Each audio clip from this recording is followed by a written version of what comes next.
This is a tough Seahawk team to beat here at home. 3-0 under Pete Carroll, who's standing by with Pam Oliver. Well, Pete, obviously you have one of the best crowds in the league. How do you rely on it? Well, every chance we get, we try to get them revved up, of course, and it really helps when we have good play on our field. Charlie Whitehurst getting the start today. What are some of the things you try to do for him early? Well, Charlie's ready to go. He's had a great week of practice. He's been preparing all year for this, so this is his day. I'm really excited to see him go. Appreciate it, Pete. Joe, back to you. All right, Pam, thank you. And nice of Pete to stop by for a pre-kick visit. And as we look at the storylines coming into this game, obviously the focus is Charlie Whitehurst. First NFL start. How will his offensive line, which has been completely reshuffled, hold up against this swarming Giants defense? And you can already hear what the Giants are going to have to deal with offensively. And Tom Coughlin all week has been preaching poise in the noise, and it is noisy.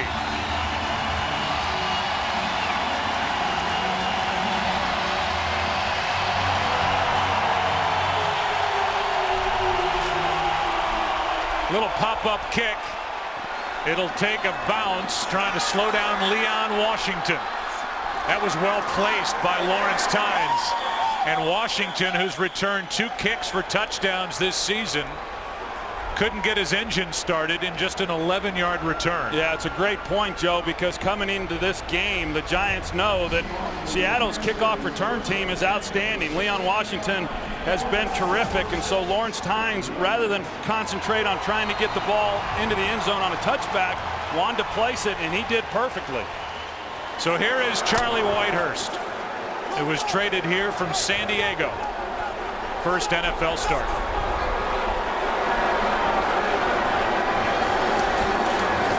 Start with it on the ground. Marshawn Lynch goes backward, and a good start for this Giants defense. A loss of 2. Up front, you better get a scorecard out, even if you're a diehard Seahawk fan, to figure out who is where. They're going to try and protect Charlie Whitehurst and open up running lanes for Marshawn Lynch. And here they are. Chester Pitts at left tackle, Mike Gibson at left guard, and then it's semi-normal from the center out to the right tackle. Locklear at right tackle. But we'll talk about the injuries after this play. Quick throw, and the pass is caught after a juggle. That is Dion Butler, and Butler goes backward. Antrell roll on the stop, but Terrell Thomas was out there, and it was Thomas who almost broke it up completely. Well, we've already seen what Seattle wants to do. They want to run the ball, and then they want to get the quick passing game going. Terrell Thomas right there. He's anticipating the quick throw, and they're going to be all over these receivers. You know, we heard our Pam Oliver talk to Pete Carroll about how they were going to start this game with Charlie Whitehurst. Well, that's what they're going to do, and it's not lost on the New York Giants. Third down and 15.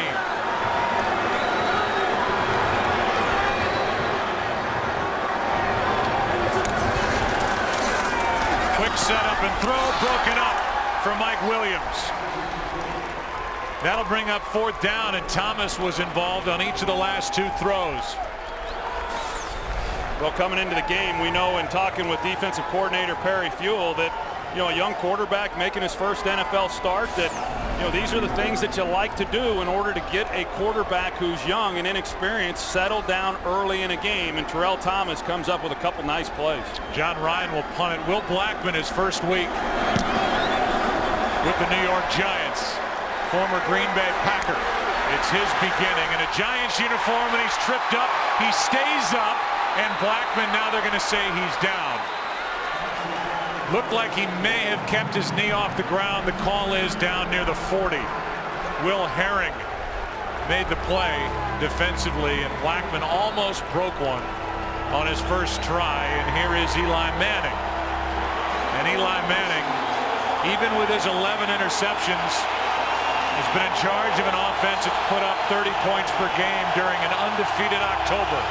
And there are the changes on the offensive line. Seibert, the veteran, the starter at center instead of Adam Coates. And Sean Andrews at left tackle.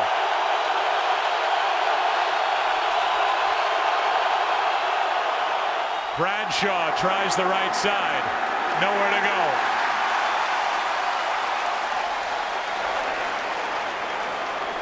So now the defense, which comes in ranked 26th overall up front. Avi'i gets the start at defensive tackle. Brandon Mebane is still out.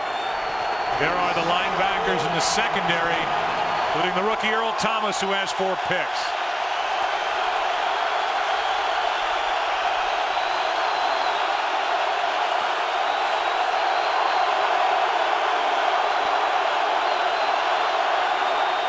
First throw, Manning. Nice throw and a completion to Nix. 13 yards and a Giants first down. Well, we heard this crowd here at West Field, and that's why they made the changes, the New York Giants, up front by putting Rich Seibert, who is typically their starting left guard, putting him at center, and then Sean Andrews at left tackle. It was their attempt to try to put a more experienced player at center rather than go with Adam Coates, who would have been making just his 4th NFL start at that position. Sean O'Hara is out with a foot sprain. Here's Bradshaw, right side, not much. Hawthorne, the linebacker, made the play, a gain of 2. Sean O'Hara, who was the 11-year veteran and a good center, missed 3 games earlier with a left ankle injury, and now he's out with a mild Liz Frank sprain in his right foot. So with communication paramount in this crowd noise, it's Seibert at center and not Adam Coates. 2nd and 8.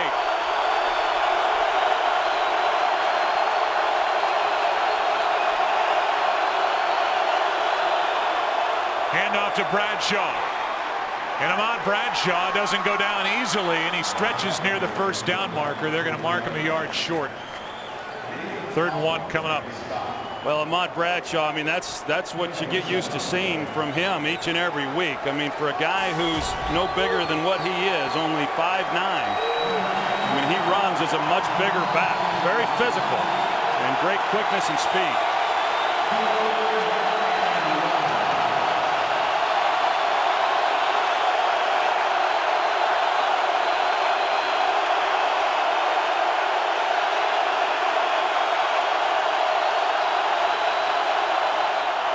Play action to Jacobs. Manning dumps it off for a first down to Kevin Boss, who's inside the 30. Ball comes out, but they're ruling Boss down. Hawthorne came away with it, but Boss was ruled down, and a first down for the Giants. It looked like just a one-man route there by the Giants. They put Kevin Boss in motion. He was engaged. Looked like he was going to be blocking as you see him work across the formation off of play action. And at the last minute, he just came off of the block and then was open for the reception. And at the last minute, Pete Carroll just challenged the call on the field. Take another look. Boss. Ball is coming out, and it looks like it's out. The field that the ball was fumbled and recovered by a member of the defense. So an early review. This ball could belong to the Seahawks. No score early. Rather clear cut. Pete Carroll challenged the call. It was clear that not only did Kevin Boss fumble it, Curry knocked it out, but that Hawthorne came away with it. It was ruled a 9-yard completion to Boss, and here are the Giants, Troy, moving the ball, couple of first downs on the road, trying to take the crowd out of it. And it looks to be the 22nd giveaway by this Giants team. That's 3rd most in the NFL. Well, and as good as the Giants have played this season, that has been the thing that has plagued them, and it's driven Tom Coughlin absolutely crazy. He understands that it's going to come up and bite them one of these games. They've been able to overcome them for the most part all year. But that's going to be the element in this game against Seattle that's going to allow the Seahawks to stay in this ball game. You don't get the advancement, but you get the football on the recovery by Hawthorne. And here's the call from Pete Morelli. After reviewing the play, the ruling on the field that the receiver fumbled the ball, it was recovered by Seattle. Please put the ball be placed on the 29-yard line. Please set the game clock to 10:44. Seattle. So Troy, not only is it another giveaway by the Giants offensively, and if there's a poster coach for the anti-giveaway, it's Tom Coughlin, who came in talking about that as he's in his 7th year now with the Giants, but a Seattle defense that's now taken it away 13 of the 14 times they have all season here at home. And Whitehurst is right back at it with better field position. And he rolls to his right, gets a little room and completes the pass to Dion Butler, a gain of just 1. So now we look at this Giants defense. After Boley made that play, he's at weak side linebacker. Up front, Tutton, Cofield, Canty, and Umanura, who was just named the Defensive Player of the Month for October. He was all over the place, and here is the secondary, and they roll in the extra safety in the former Seahawk Deion Grant. 2nd and 9.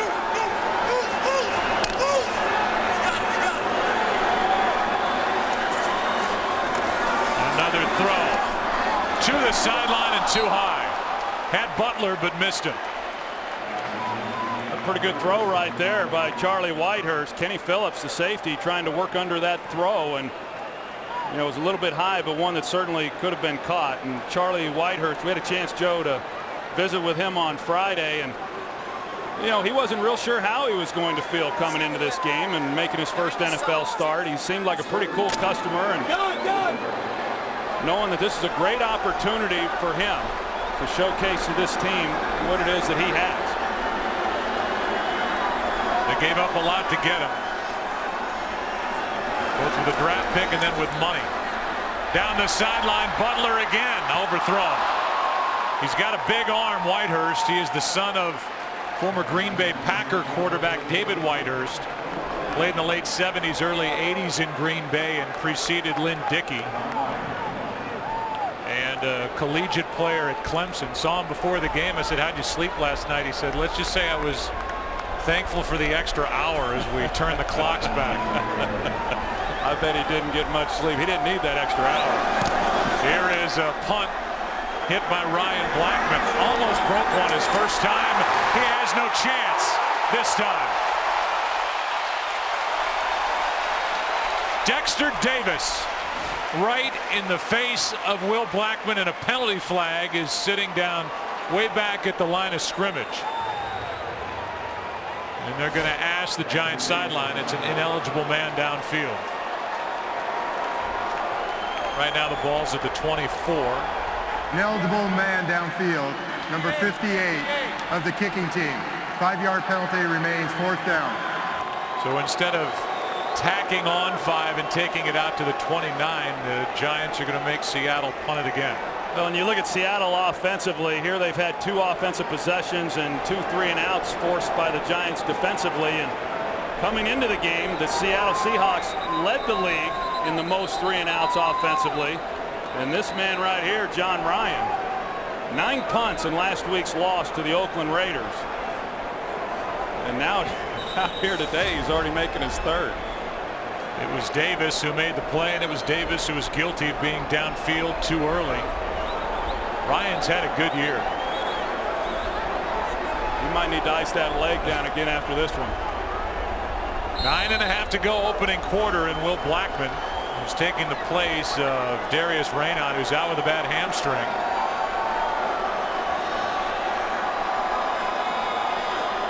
Is waiting back inside his own 30.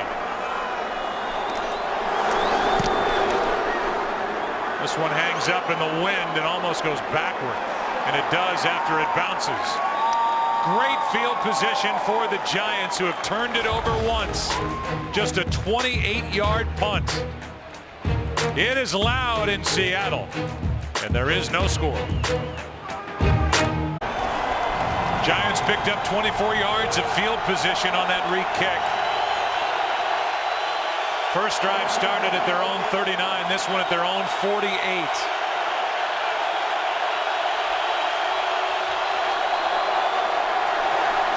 Manning drops it underneath Bradshaw.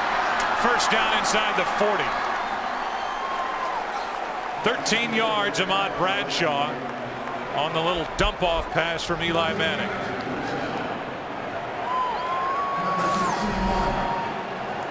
You see just how physical of a runner Ahmad Bradshaw is. Of course, he has had the troubles with the fumbles, but you know, in an attempt to try to keep that from happening, you hate to overcoach him and lose some of the things that makes him so special. Putting him in the starting lineup this year has made a real difference in what they've been able to do. He's lost 4 fumbles. That leads all NFL running backs. Trying the right side here and nothing. Bradshaw, Terrell made the play, and Ciavi'i was there as well, a gain of 1. You know, the Seattle defense has given up a lot of yards this year. Overall, for the season, they haven't been too bad against the run. They've held up fairly well. However, the last 3 weeks, they have given up a lot of yardage. Last week, the Oakland Raiders went for over 200 yards rushing against them. Obviously, a lot of big plays in that. But so far, you know, here in the early going, they've held up pretty well in the running game against this team and the Giants. 2nd and 9.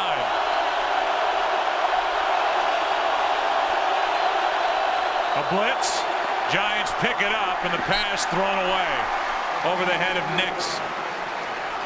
And there was pressure bearing down on Eli Manning. It's 3rd and 9. I think Eli was thinking that he was going to get that picked up. Ahmad Bradshaw was in the backfield, and typically that back will then scan, and when there's nobody to his side to pick up, he'll check the opposite side, and had he have done that, then he would have been able to block it up, and Eli would have been able to hold the ball a little bit longer.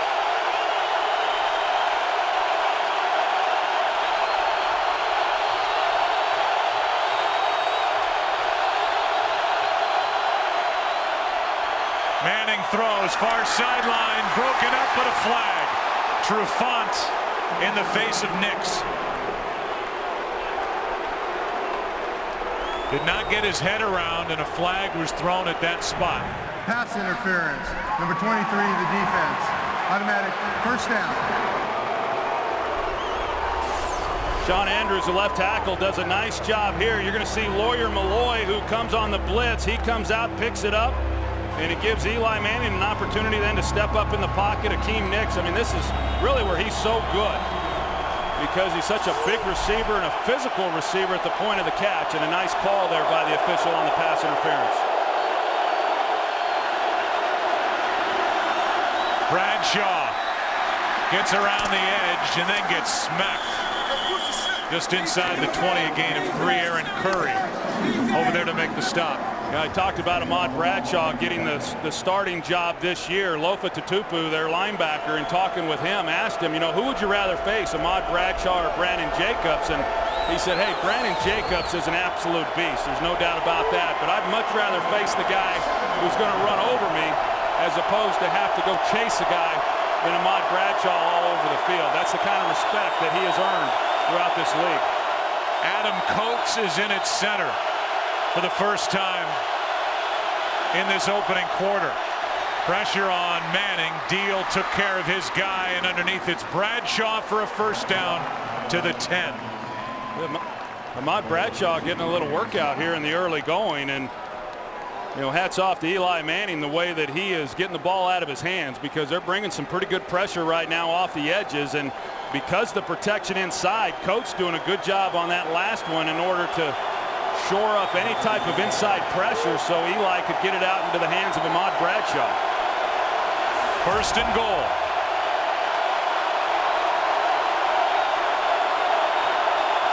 This is where Akeem Nicks becomes a big factor. Manning throws, completes Manningham.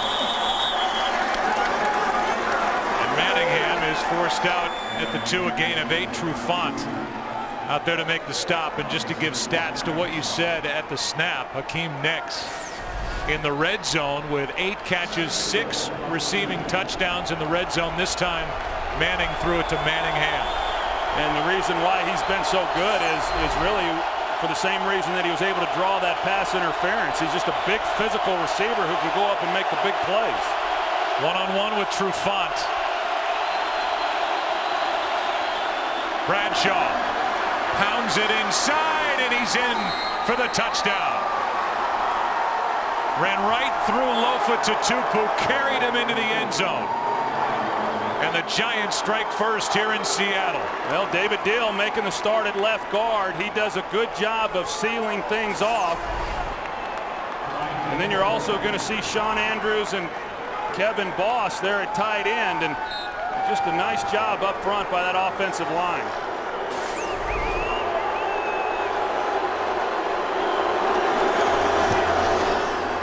It's 7-0. Ahmad Bradshaw with 8 touches, 37 yards, and a touchdown today. An early turnover, Giants survived it. New York puts up 7. Well, a drive that was kept alive by Marcus Trufant pass interference on 3rd and 9 ends in an Ahmad Bradshaw 2-yard touchdown run. 7-play drive covering 52 yards, and now Leon Washington leads the NFL in kick return yardage weights. This time Tynes drives it, and a chance for Washington, former Jet. Trying to turn on the Jets, and he is tripped up at the 20. Blackburn. Chase Blackburn on the tackle, a return of 19 yards. Charlie Whitehurst and company back to work. 7-0 New York. How about the comeback by the Minnesota Vikings? May have saved Brad Childress's job today. They beat Arizona. Now the Cardinals are 3-5. As you look at the West with Seattle on top. What are you saying? He was in the hot seat? I would, yeah. Yeah, they don't get much hotter. As Marshawn Lynch carries for 2 over the left side. And who is Charlie Whitehurst? Well, he played collegiately at Clemson. Was a 3rd-round pick by San Diego. Was traded to Seattle in March. And there was a bit of a competition to get him. Arizona was interested in him as well, and he's the son of former Packer quarterback David Whitehurst, who's watching this game on TV. Charlie told you guys that his mom and sister would be here in Seattle watching. Over the middle, passes high but caught. That's Baker, the tight end. 3rd down and 1 coming up. Charlie said his dad does a lot better watching it on TV, and even though his mom and sister are here today, they were planning on coming to this game several weeks ago. So it's not just because he's the starter, but now they get an opportunity to actually watch him play. And you know, the only film that anybody has to go off of was preseason games, because as we know, he has not played, has not started in the NFL, but Pete Carroll felt that watching the preseason games gave him plenty to evaluate. Here's a throwback, a double pass, and then incomplete with his receiver wide open. Pass intended for Baker, and Whitehurst just missed him. Play was there. And he had time too. He was under a little bit of pressure, and he had to get it out of his hands, but not that it should have impacted the accuracy of the throw. It was a nice job by Leon Washington delivering a good ball then to Whitehurst for him to make the throw. Rocky Bernard the one who's given the pressure, but just an errant pass. And you can only imagine some of the adrenaline that's running through Charlie Whitehurst. It's been 3 3-and-outs for the Seattle Seahawks. And here's a fair catch called for by Blackman, and that was eventful, but he hung on. Good field position again for the Giants at their own 36 as they lead the Seahawks by 7. Giants are coming off their bye week. They lead 7-0. They've won 4 straight. And they lead the NFC East.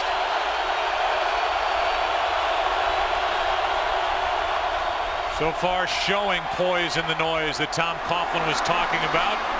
This is Bear Pasco forced out right at the marker. Looking forward to next week. It's a Fox doubleheader. Game 1, Vikings, Bears, Lions, Bills. Then America's Game of the Week, Cowboys and Giants. Seahawks against the Cardinals, Rams, and 49ers. Next week, 12 Eastern, 9 a.m. Pacific, it starts. The Ford Fox NFL pregame show brought to you by the all-new Ford F-150, built Ford tough. That's next week. Giants have 5 of their remaining 8 games against the NFC East. On first down, the big back, Brandon Jacobs, carries for 4, 6'4", 264 pounds.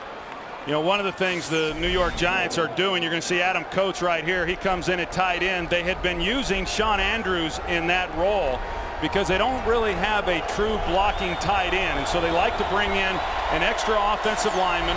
But now, of course, with Adam Coates not getting the nod to start at center, he now is that swing guy that will come in and help them out. On second down, Jacobs again met and dropped in the backfield, and it was Siavi'i, a loss of 2.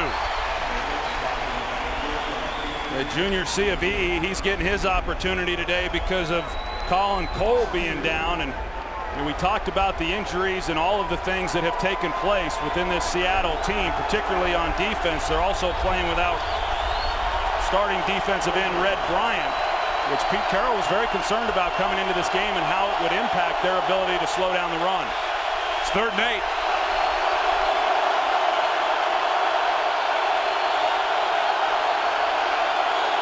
8. Blitz. Manning buys time and floats one for Smith, incomplete.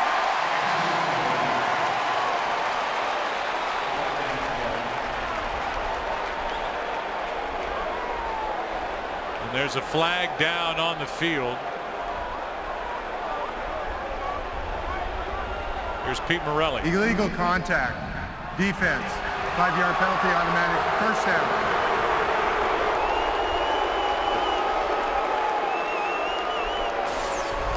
You're going to see Steve Smith here in the slot.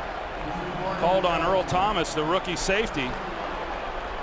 And there's the contact right there. And you know, Earl Thomas is a young player, and he's had some nice plays through the first half of the season. He's also had some bad plays. It's just all part of the process of becoming a good player in the National Football League. And now we've seen a couple of drives stay alive after they had stopped him on 3rd downs because of pass interference and illegal contact. On first down, end zone, Nix open. Touchdown. So for the 2nd straight time, a Giants drive has been kept alive by a Seahawk penalty. The last one on the rookie Earl Thomas, and a 46-yard touchdown. Well, you're going to see Earl Thomas, he jumps the crosser, and he's got to keep depth. He jumps the crosser there. It looked like it was Kevin Boss, and because he doesn't stay in deep middle field, Akeem Nicks has got a free shot. Eli Manning reads it out perfectly. He didn't have to make a perfect throw because there was no middle safety, and another mistake by the rookie. And for Nix, touchdown reception number 9 for Eli Manning, his 15th. A 46-yarder. And the longest reception by Nix this season. 14-0. And the 5-2 Giants having fun on the road. Eli, a good start here in Seattle. Here in downtown Seattle, there is the Garden of Remembrance, which honors fallen soldiers from the Seattle area. With Veterans Day coming up, you can offer your support to the USO organization to help. Text the word USO to 27722 to donate $10. Well, on that last drive, an illegal contact on Earl Thomas on 3rd and 8. Which was followed on the very next play, a 46-yard touchdown throw to Hakeem Nicks. And this is indeed a big play offense for the Giants, who are starting to emerge as certainly one of maybe the best team in the NFC. Now another pop-up kick. It bounces. Leon Washington on a hop. Loses the football. It bounces right into the arms of Goff. And Goff is out of bounds at the 5. They're going to mark him inside the 5 at the 3. Leon Washington coughed it up, and it bounced right into the lap of Jonathan Goff. Travis Beckham knocked it out. Well, and then it just got a perfect bounce, and Jonathan Goff right there in order to pick it up. And tell you, the Giants, no doubt, came into this game knowing that they had to do a good job against the Seahawks kick return team as well as their punt return team, and they have done that. They kicked that one just like they did the opening kickoff of the game, just more of a pooch kick, and they get the turnover, and now great field position to score their third touchdown. Cam Chancellor's the one that saved the touchdown. First and goal.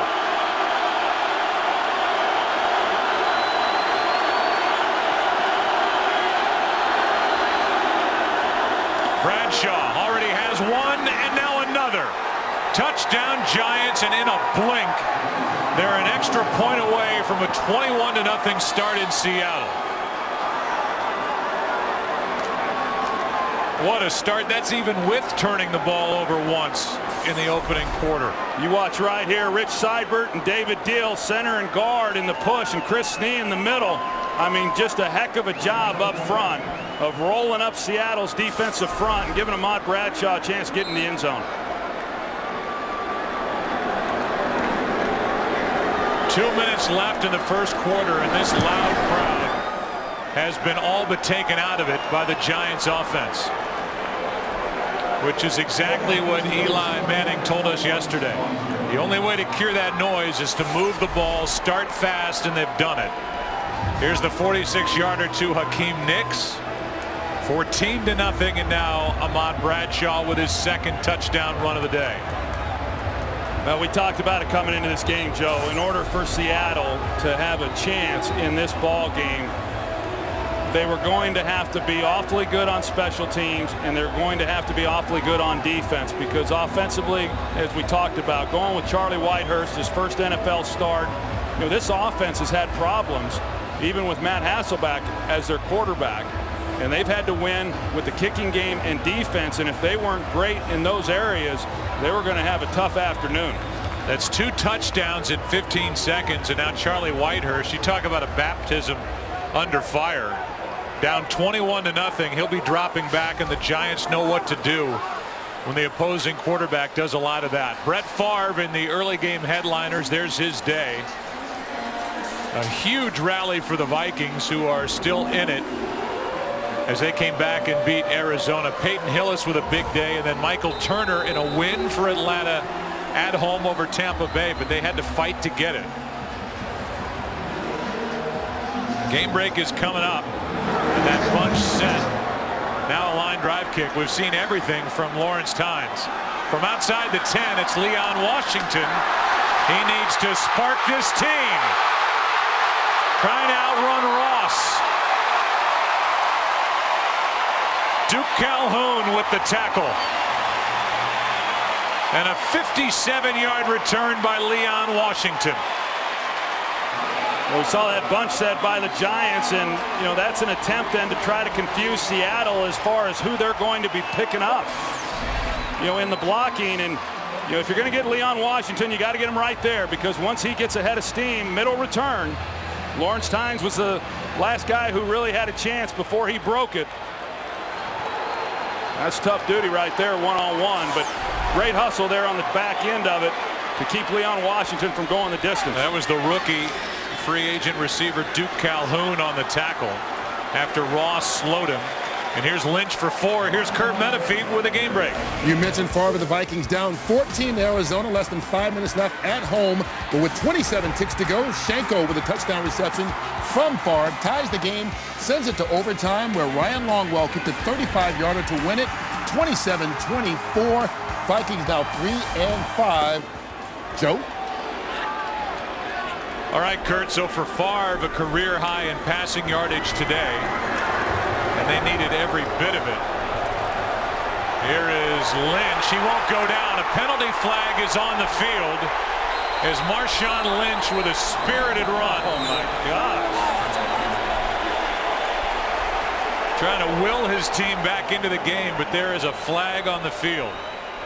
Well, the way it's gone the last few weeks for Marshawn Lynch, he's going to have to carry about 10 defenders with him if he's going to get any kind of yardage. Foul, grabbing the face mask. Number 21 on defense. Half the distance to the goal on that first down. Troy, that's one of the best 7-yard runs you'll see all year. Yeah, it's the best one I've seen ever.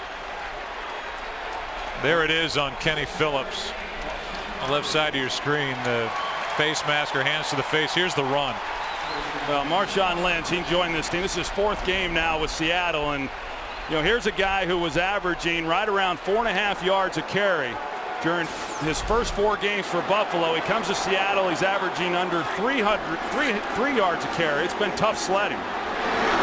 Here is Forsett, and Forsett goes backward, a loss of 1. Goff, who's been impressive at the middle linebacker spot, up to make the play. Well, and Jonathan Goff, what a year he has had. I mean, one of the questions coming into this season for New York was who was going to be the leader of that defense and who was going to man the middle linebacker position after they lost Antonio Pierce. They expected that to be Keith Bullock. They went out and signed him. But to Jonathan Goff's credit, he earned the job in the offseason and throughout training camp and the preseason, and he's been a good player for this team here this year. 2nd down and 11. And Lynch was falling forward. Start, number 24, offense. 5-yard penalty remains, 2nd down. It's like standing, waiting for a free throw. And the momentum was carrying him into the lane. Watch him start to lean. He'd get out on those toes, and then he's just hoping the ball snapped. Pretty athletic move, even catching himself. Lane violation, number 24, and it's 2nd down and 16, and that's the end of the first quarter. Here in Seattle, Seahawks trying to jump back in it after the return by Leon Washington. 21-0 Giants. The NFL on Fox will continue after this from your local Fox station. Giants in the first quarter, 130 yards, 3 touchdowns, average 7.6 yards per play. The Seahawks just 15 yards of total offense. Costly penalties and a fumble. Whitehurst almost went down, dropping back. This one's picked off. In and out of the hands of Mike Williams, and now intercepted by Terrell Thomas. A bad break for Charlie Whitehurst, made a good throw. Mike Williams could not hang on, and Terrell Thomas comes away with his 3rd pick of the season.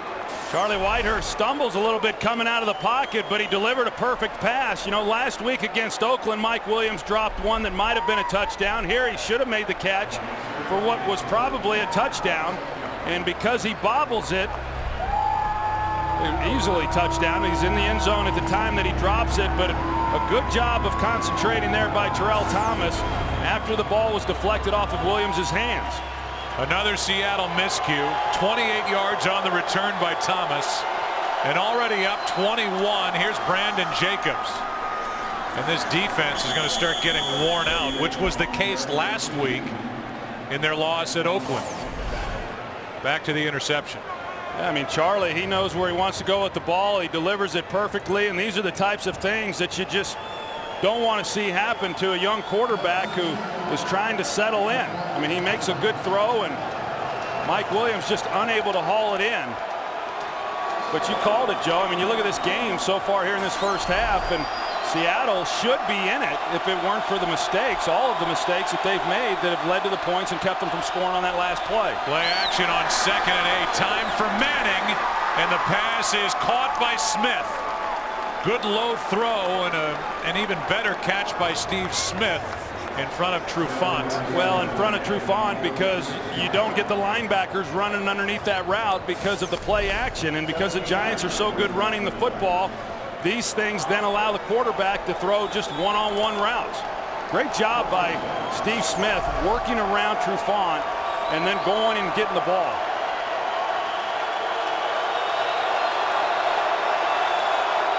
First down at the Giant 46. Here's Jacobs, room to run. Lowers his shoulder and delivers a blow to Earl Thomas, the rookie, a gain of 14 yards. Well, Bear Pasco, he's playing more fullback because of Madison Hedgecock being down. You're going to see he's the lead blocker. Brandon Jacobs gets in behind him, takes on Lofa Tatupu, and then he's able to get up on the safety. Terrell Thomas then has to make the stop, or Earl Thomas, excuse me. That was a nice hole there by that offensive front. Pasco is taking the place again of the injured Madison Hedgecock, who retweaked his hamstring during practice this week. Jacobs to the edge. It was Thomas again coming up. First one there, a gain of 7. Yeah, this is pretty impressive watching the New York Giants, considering that they shuffled the offensive line. Instead of just being a little weak at the center position, they did what they felt was best to solidify that entire offensive front by moving everybody over. Pat Flaherty, the offensive line coach, is the guy responsible for getting that group ready to go in this ball game. A great week, obviously a preparation, because these guys have come out ready to play. For Seibert, it's his first start at center since December of '06. This one is incomplete, but a flag is thrown. Trufant with coverage of Steve Smith, and it's against Smith. Pass interference against the Giants. Pass interference, number 12 of the offense. 10-yard penalty remains, second down. That was a good call right there. You know, so many times when there's contact that, you know, they're looking to make it on the defensive player, but you know, hey, he was in a good position, the field judge was, to make that call, and you saw Steve Smith's right hand get extended. Trufant thought it was against him, at least the call was clearly against Smith. And it's 2nd and 13. Seattle has to make something happen here defensively.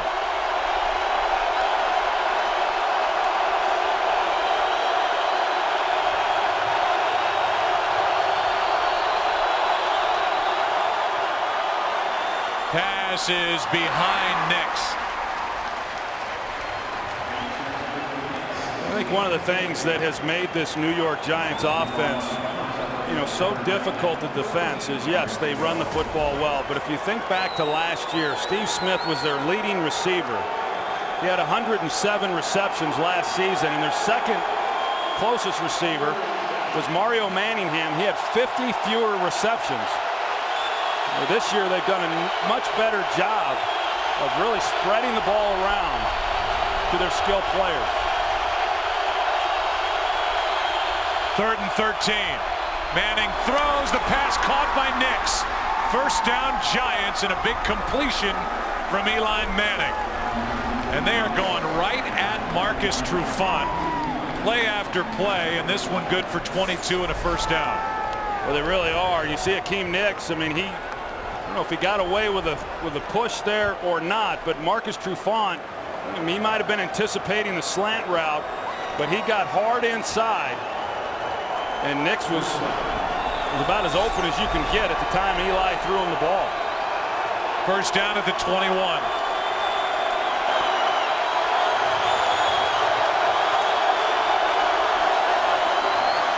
Eli slings it, completes to Manningham.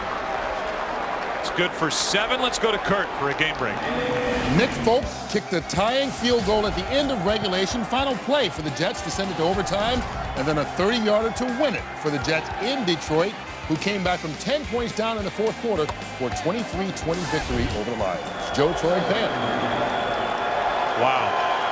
That's another comeback on the heels of us talking about what the Vikings did to the Cardinals. Yeah, and another tough loss for the Detroit Lions. I think that team is on the verge of being a really good team. I totally agree. Here's Bradshaw left side, and Ahmad Bradshaw is drilled out of bounds right at the marker. David Hawthorne made the hit, and it looks to be enough for a first down. I was talking about this just the other night, Joe. Ahmad Bradshaw being a 7th-round pick, and it's amazing when you look around the league how many quality players there are playing in the National Football League that were 7th-round picks. You know, guys that not a lot was expected from at the time that they were drafted, but have gone on and made a huge impact, and Ahmad Bradshaw is certainly one of those guys. Played at Marshall. He's not a big guy, but as you said, he runs big. On first down, Ahmad again to Tupu on the stop. Gain of 5. So Bradshaw has been busy. He's got 2 rushing touchdowns. He also has 22 receiving yards, and he's on the board for the offensive leaders. Nix with a touchdown, 81 yards, and a good day on the road here in the first half for Eli. 2nd and 5. There's Nix.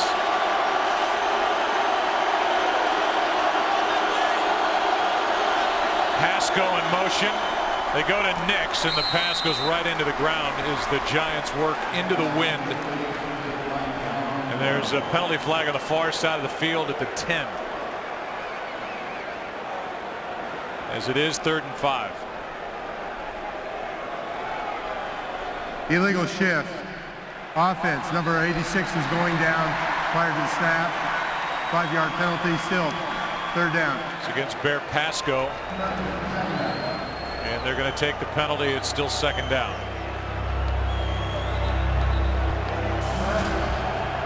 I was going to say, now they're going to decline the penalty as Pete Morelli corrects the call. Why give him another shot at it? Instead of 2nd and 10, they'll keep it 3rd and 5 for New York.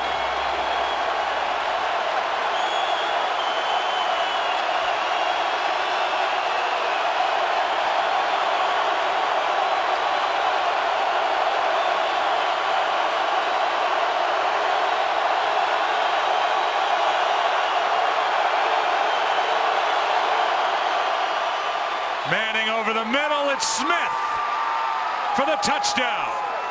Steve Smith reached out and got it across. And number 12 in front of number 12. As they salute the 12th man here in Seattle, the Giants have all but eliminated the 12th man with his start here today. Well, they do a nice job of running a natural pick. You see Steve Smith, he's going to work off of Kevin Boss.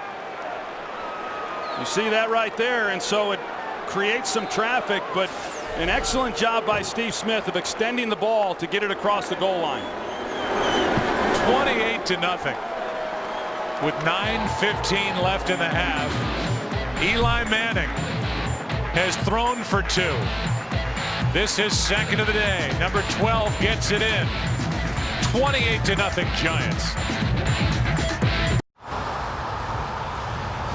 That's an inside and now an outside look at what has got to be the prettiest practice facility for any team in the NFL, right on Lake Washington. There's some nice ones out there around the league, but I agree with you, Joe. It's the nicest I've seen. Another little pop-up kick, and Washington was ready for it. Gets it in the air, and Leon Washington carries it out across the 35. Have the Giants had any fun? I'll say up 28-0 with 9:10 left in the half. Matt Hasselbeck is inactive today. Sacked 13 times over the last 2 games. 8 times last week by Oakland. Here's Lynch out to the 40, a gain of 4. He was hit 20 times, and well, for Matt Hasselbeck, who was traded here from Green Bay in 01, he is trying to tutor Charlie Whitehurst this afternoon. Yeah, he's glad he's not out there right now. I know that. Down 28-0. Last week against Oakland, he got sacked the first 2 times he dropped back and ended up being sacked 8 times before that game was over. On 2nd down, Whitehurst throws, and the pass incomplete. Good effort by Butler, but he could not secure it going to the ground. It's 3rd and 6. We had a chance to visit with defensive coordinator Perry Fuel, and he said kind of their theme was stop the run so we can have some fun. And you know, they've done a good job against the run, but it sure helps when your offense is producing the way that the Giants have and you're up 28-0. So now, in order for Seattle to get back into this, they're going to have to throw the ball. And that's not what you really want to have to rely on against this Giants defensive front. No, they will have their fun. As Whitehurst throws, sideline caught, and a good effort for a 1st down by Dion Butler. Nifty little move after the catch. The crowd loves it. A good throw by Charlie Whitehurst here. And you're right, Joe. Dion Butler is able to navigate the sideline and get turned up and pick up a 1st down for him. Whitehurst who was born in Green Bay, went to high school, Chattahoochee High School in Alpharetta, Georgia, then went to Clemson, set all kinds of records, getting his chance here today. On first down, Marshawn Lynch gets a yard. Let's go for a game break. Here's Kurt Menefee. Well, the Colts continue to test that next man up theory, but when you got Peyton Manning, it's a little bit easier.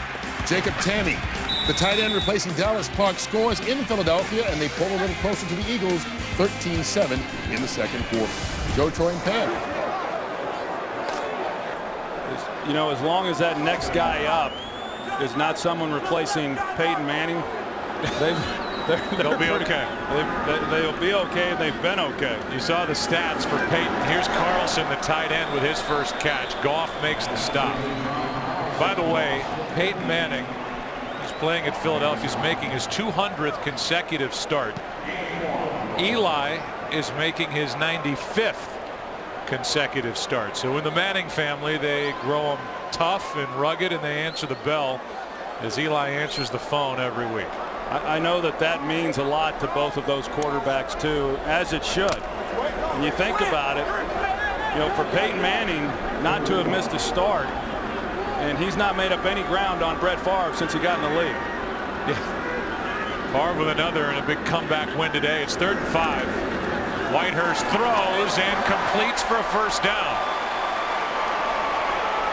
Brandon Stokely made the catch, then rolled forward. Depends on the spot, actually, as they move the ball back a couple of inches, and we'll have a measurement. Chester Pitts there at left tackle.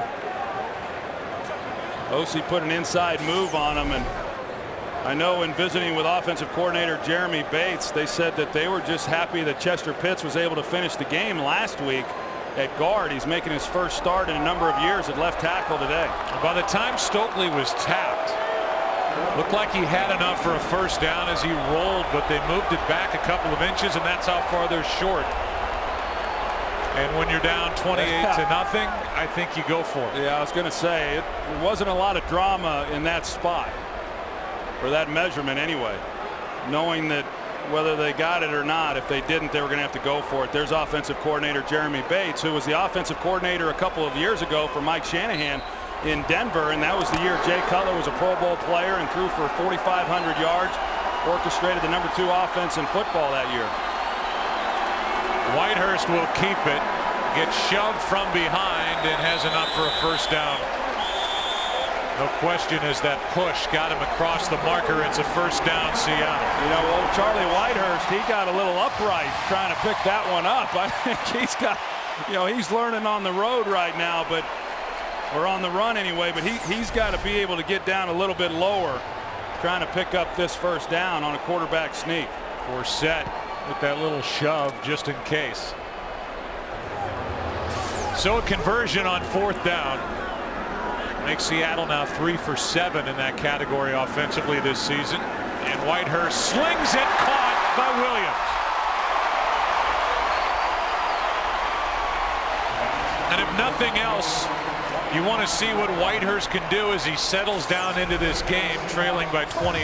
Well, this was really a nice throw. It's perfectly thrown up the seam and good location, so that Mike Williams is the only one then that could get the ball. Watching him in practice on Friday, Joe, I was impressed, you know, with the velocity that he was able to throw it. Play action from Whitehurst. Throws for Williams, and he's picked off. Intercepted by Corey Webster, but a flag is down. It's a hold against 10-yard Seattle. penalty, still first down. Well, Charlie had his guy. They got Corey Webster turned around, and he just didn't get the ball to the outside. Now Webster's banged up. The penalty will be declined. You heard Pete Morelli say it was a hold against Seattle, 10-yard penalty, still first down, not realizing the ball had been intercepted. So Whitehurst throws the interception. Another Seattle turnover, and the Giants have it up 28.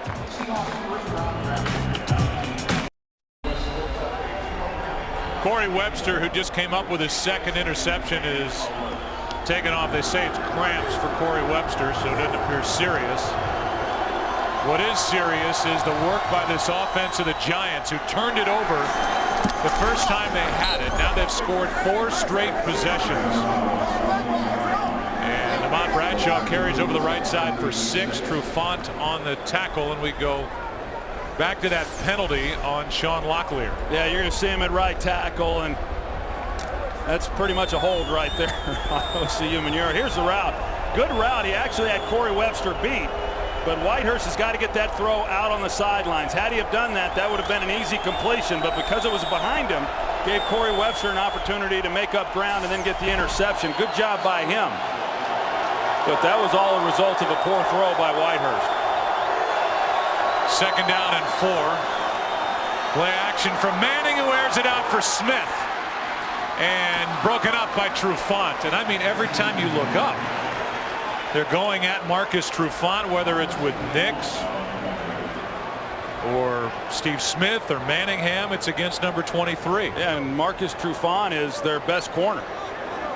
You know, and so I just don't think it really matters much to the New York Giants. Eli Manning has such great confidence in all of his guys that he's going to give them a chance. And it's no surprise that the Giants have been so good in creating big plays this year. It's 3rd down and 4.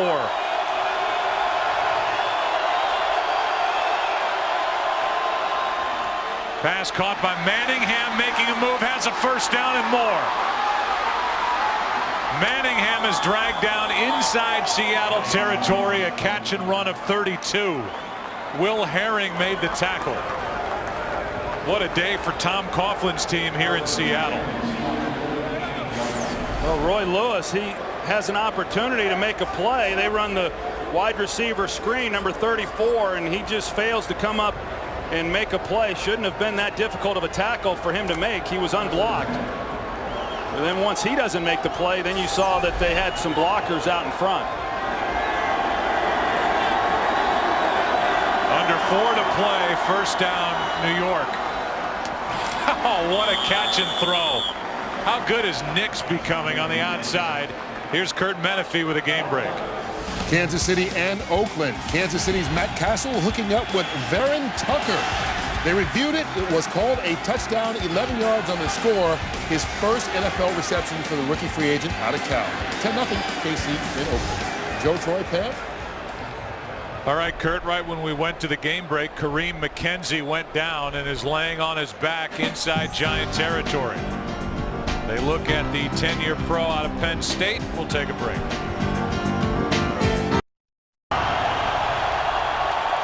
Kareem McKenzie ran right out of his right shoe, so they brought out another shoe. They shuffle along that offensive line as Coates takes over at center. 2nd time he's been there today. And Ahmad Bradshaw on 1st down tries the left side and takes it to the 30. Clemens on the stop, and watch number 67. Here's why he left a moment ago. See, that right shoe just blew out. It literally blew out. 330 pounds will tend to do that every now and then. So now he's back in, no injury. And Seibert is back at center.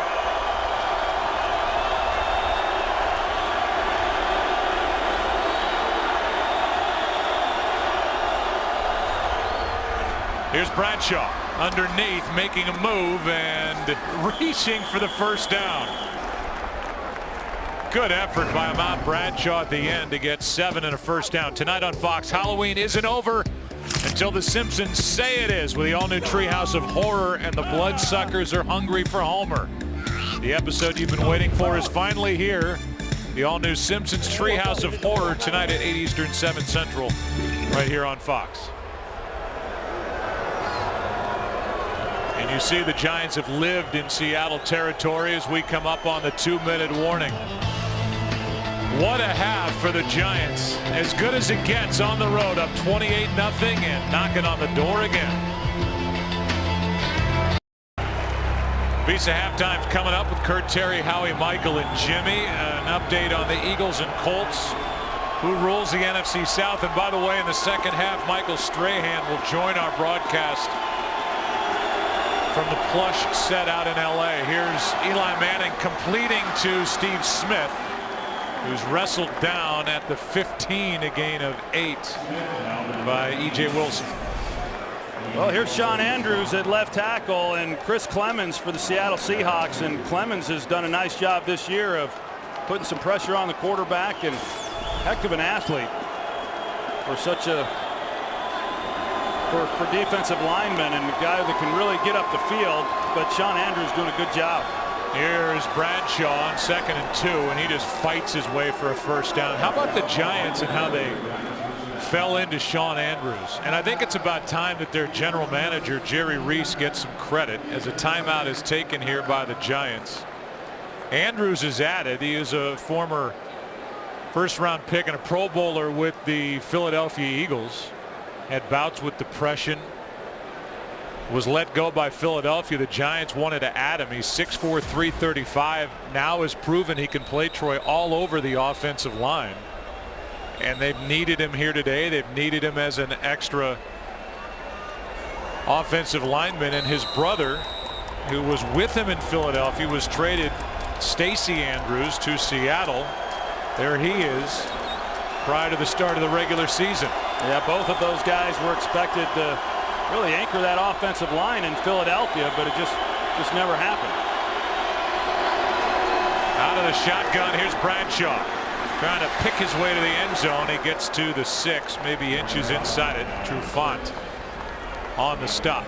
Eli Manning has had a heck of a first half here, and I like what they've done, and Kevin Gilbride and the game that he has called, and Eli being very patient in the pocket. And he's taking his shots when he's had them, but we've seen a number of checkdowns to him on. Manning buys time and throws for a touchdown. Kevin Boss got it past 2 Seahawk defenders, and Boss now is in on the fun. That's his first of the season. Yeah, not a lot to the route, really. He just works the back line, there in the end zone, and Eli Manning gets out to his right and trusts that he can put the ball where Kevin Boss can take it, because there were a lot of bodies around there, and you see the throw there by Eli Manning. Guy's just playing with great confidence right now.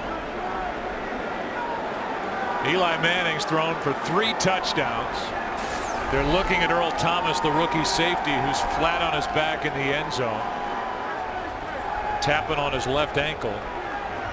But Kevin Boss, who's been a big target for Eli Manning, has been much more of a blocker this year. At 84 catches, 13 touchdowns his first 3 years. This year came in just 12 catches, no touchdowns. Had a concussion in week 1, and now he finally gets his first points. And he might be a guy that they'll have a hard time keeping. He's in his contract year, but he's been a good role player for this offense. And they got so many great weapons on the outside. Yeah, they're not utilizing him as much as what they did when he first joined the team a few years ago. But this is a type of game as a quarterback at 34-0. You kind of wonder, okay, well, how much longer am I going to be in the game when we get into this second half? But these are the games you want to keep playing. Yeah. This is when it's a heck of a lot of fun. Good to see Earl Thomas up and able to walk off, at least limp off, as they've taken his left shoe. And now he's walking with it. We asked the question on FoxSports.com, our poll question, who is the best team in the NFC? Go to FoxSports.com to vote. In a second, I'm going to ask Troy Aikman that very question. This to make it 35-0. Tynes, Eli's quarterback rating here in the first half, 152.3. 3 touchdowns, no interceptions. The Giants defense is rolling. As we heard from Mike Strahan in our pregame show, everything seems to be coming together. So which is the best team in the NFC? Well, I think we're watching them. The Giants, it's interesting. We came into the season and there wasn't a lot of fanfare around the Giants coming into this season. I can't remember a year when there was less discussion about the New York Giants, and then here we are at the midpoint, and I think they're clearly the best team in the NFC as we stand here today. But you know, as we know, the landscape of the league changes so dramatically from one week to the next. But offensively, they're hitting on all cylinders. Defensively, they're playing the way that we expect the Giants to play.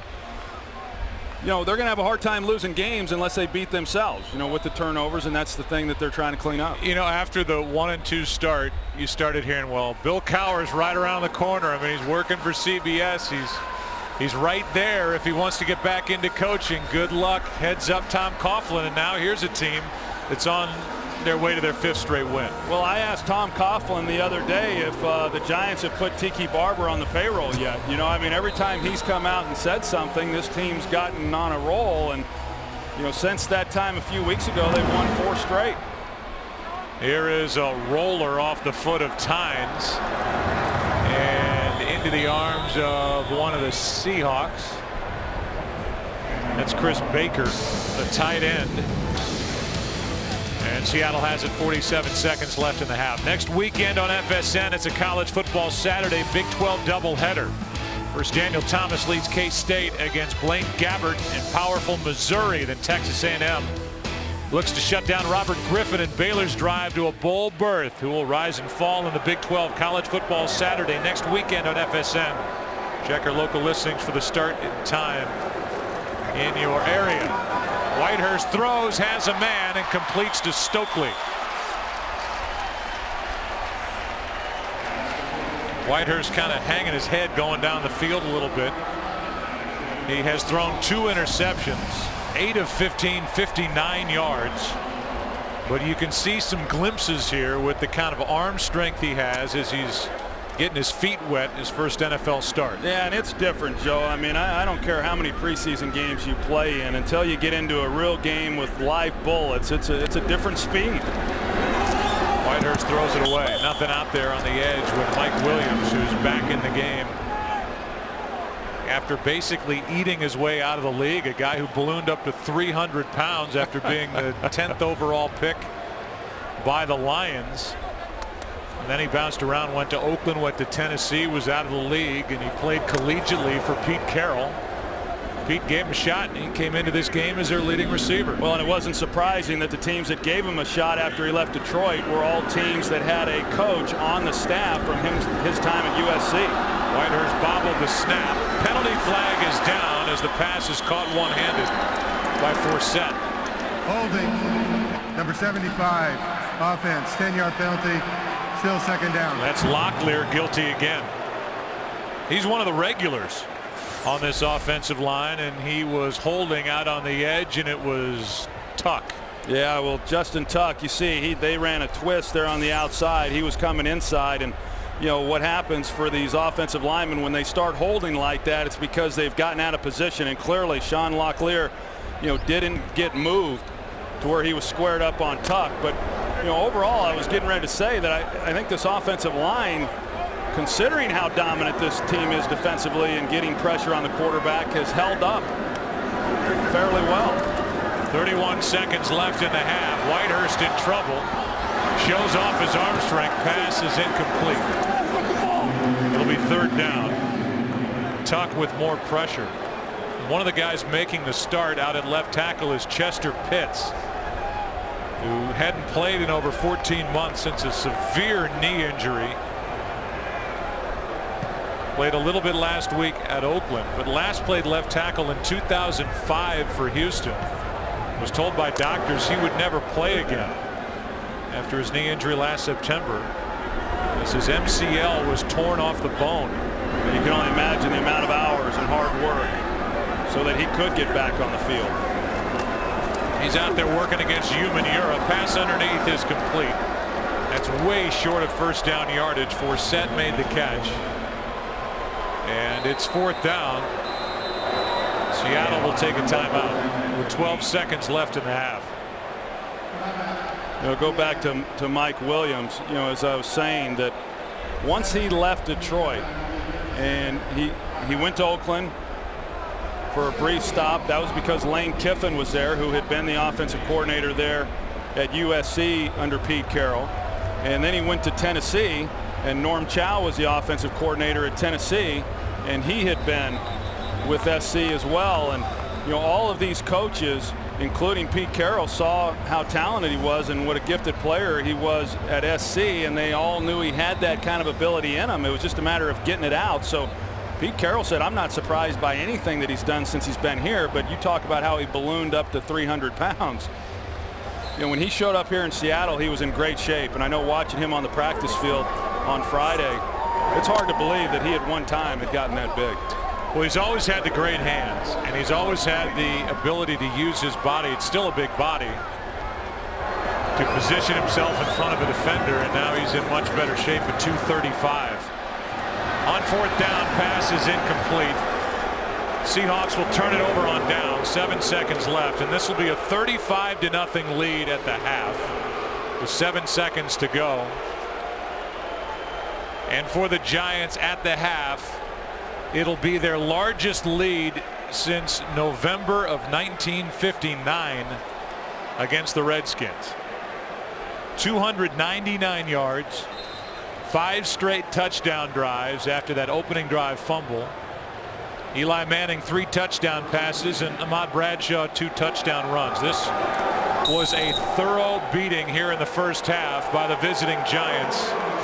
The 12th man is gone, and on a 4-game win streak, the Giants rolling here in Seattle. 35-0 at the half. The NFL on Fox will continue after a word from your local Fox station.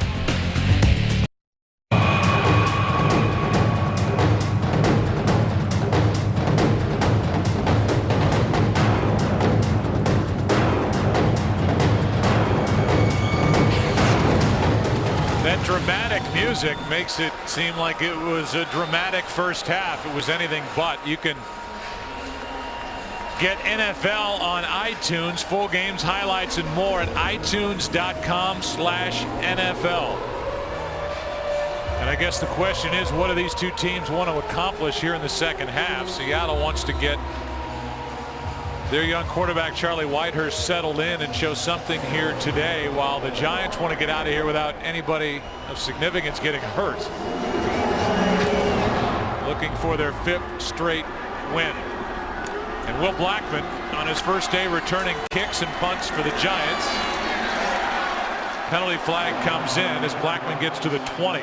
Walter Thurman downfield on the stop. Grabbing the face mask, number 54, defense of the kicking team. 15-yard penalty, first down. It's Will Herring, and here is Pam Oliver. Well, where do you start with Pete Carroll? He told me at the half that where we start and how we come out will be the most important thing we do. It's not the score, it's how we respond. Talking to Tom Coughlin, he said he would stress at the half that we come out and play smart football. The only thing that really burned him was that turnover by Kevin Boss. Back to you. Yeah, that's really the only blemish in the first half. A first down catch for Kevin Boss, and he coughed it up. Other than that, that first half was almost flawless by the Giants. It was pretty good stuff. Tom Coughlin can be tough to please sometimes. Here's Bradshaw, and a penalty flag comes in. Bradshaw eventually goes down. We'll get the call from Pete Morelli.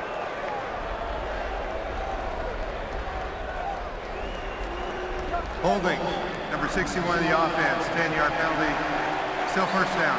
That's Adam Coates.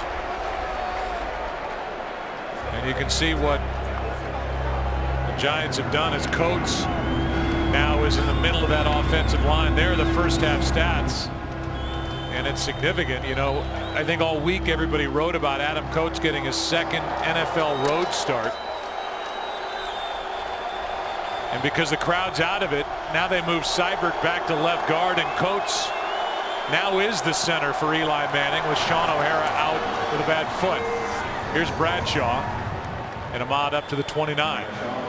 One of the things that was pretty impressive there for the Giants on the first half stats was the fact that they were 4 for 4 in the red zone, because as I said early in this game, Seattle defensively has given up a lot of yardage, but one of the areas where they have been very, very good this year has been in the red zone. They came into this game 2nd in the NFL in stopping teams once they got in the red zone, but the Giants executed flawlessly.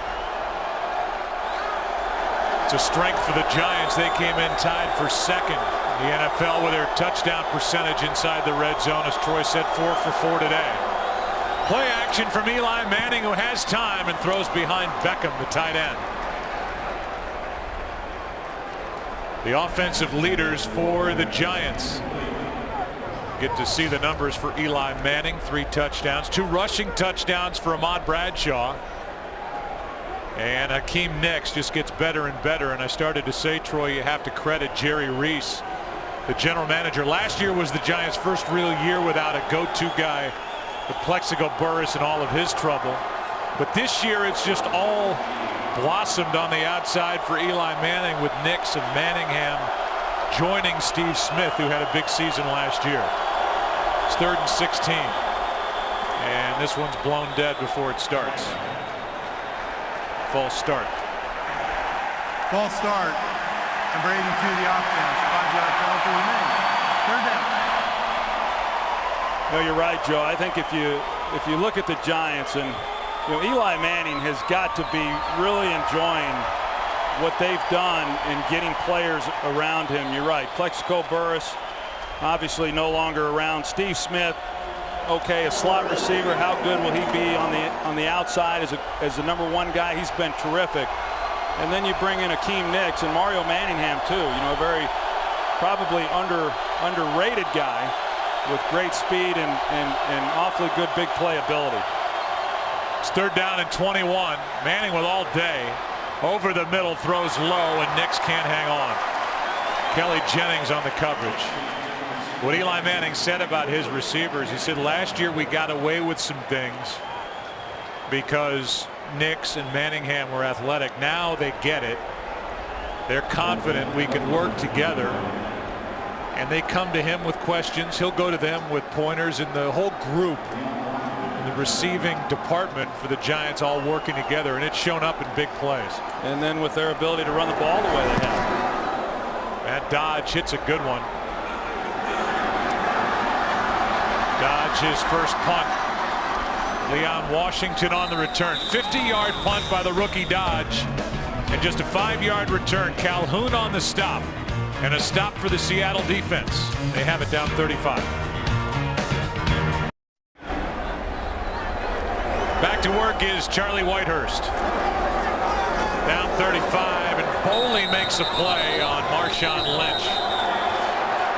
And then Boley rips down Lynch to the ground. No flag. Loss of 2.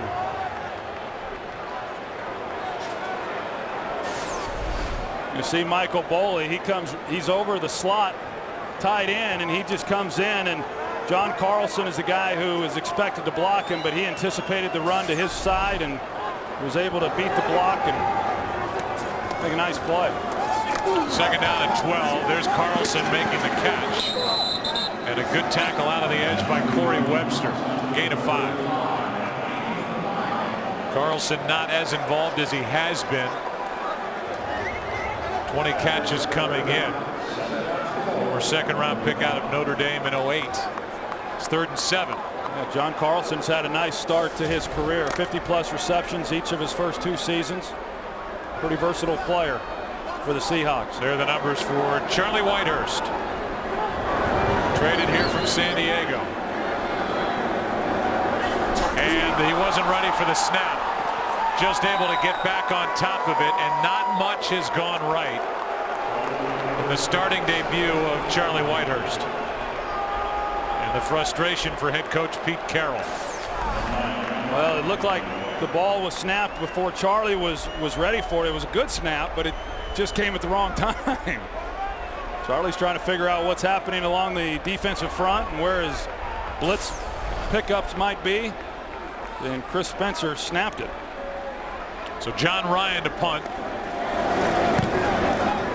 And now punting with the wind. He hits a beauty. Penalty flag comes down. Blackman from inside the 30. Little jab step to his right, and now room to run to his left.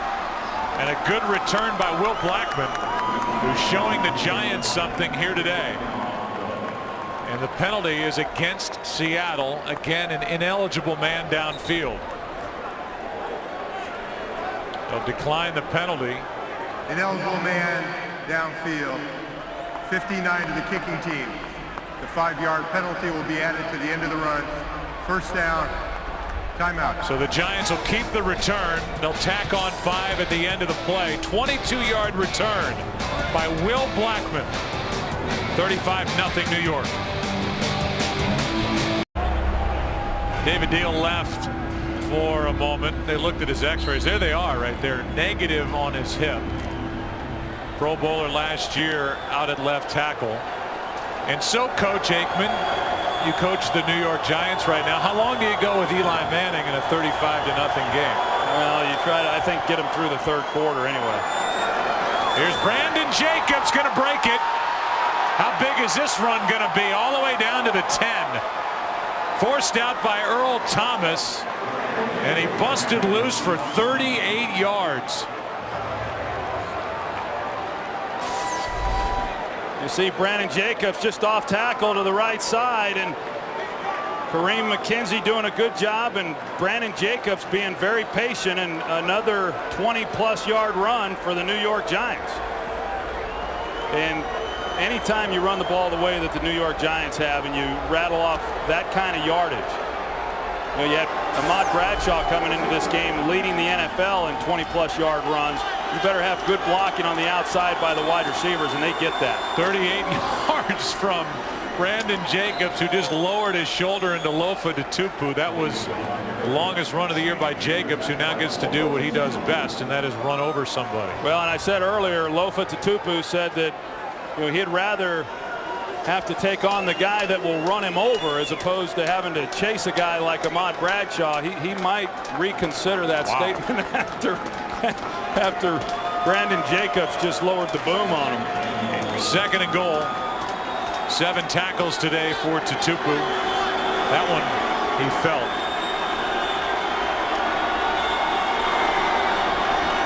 And Manning and Nix were not on the same page.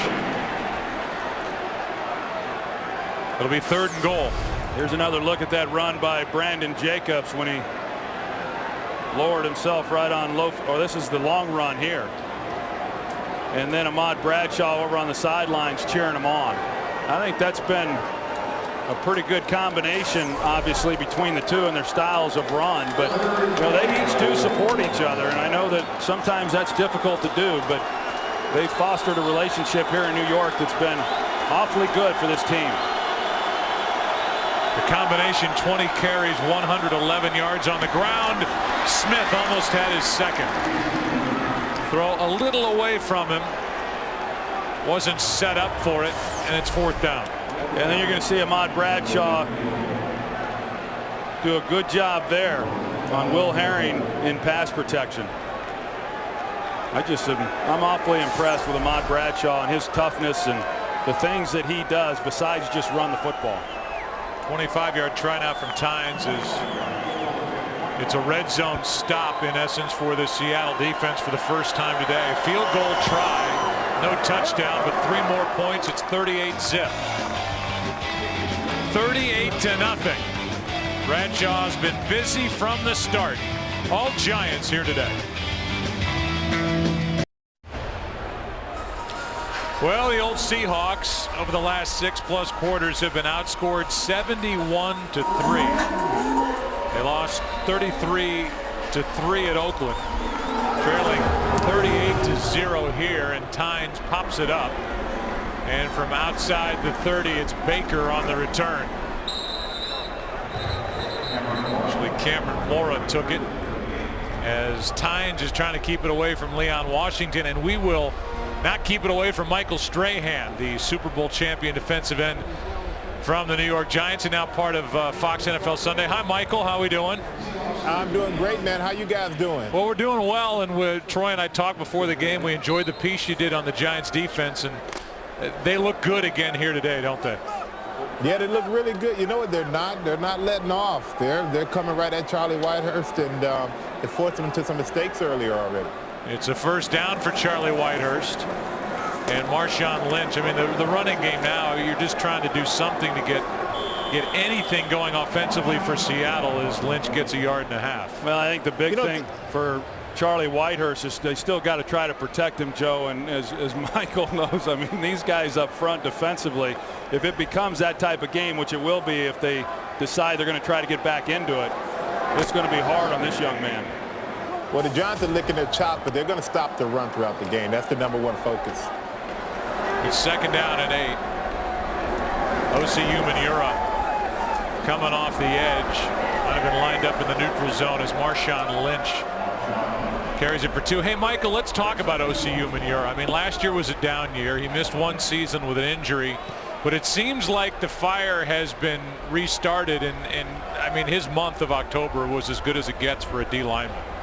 Yeah, NFC Defensive Player of the Year. I had a chance to talk to him yesterday, and he said, you know what, I took so much stuff over the last few years coming off the knee injury and just some of the things that were said being put on the bench, so he feels like he's getting a little revenge on everybody right now. It's 3rd down and 6. It's Michael Strahan from the studio as Whitehurst throws and incomplete for Stokely. 4th down.